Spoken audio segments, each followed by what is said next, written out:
Good day mga idol! Nandito po tayo sa Woodcrest, Barangay Tagaran, Cauayan City, Isabela.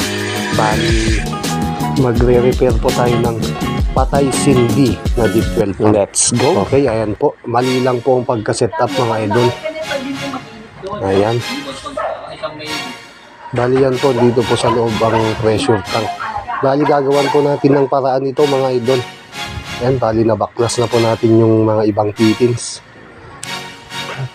Bali ito mga idol, lalagyan po natin ito ng APC, Automatic Pump Control. Ayan mga idol, nailagay na po.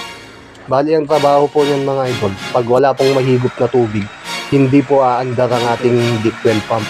Safe na safe po. Kung makita nyo mga idol, wala po kayong nakitang check valve. Bali ang APC natin mga idol, may check valve na po yan. In lang po yan mga idol, wala na pong babalik. Ayan, bali yan, itong pressure tank, dito na rin po natin nilagay sa labas. Ayan, okay na yun mga idol. Ayan, yan po yung APC mga idol. At dyan na rin po natin nilagay yung pressure switch and gauge mga idol. Ayan. Ayan, bali mamaya, testing po natin mga idol. Ayan. Okay na yun mga idol. Sa mga nais magpagawa, PM or call. Bye-bye!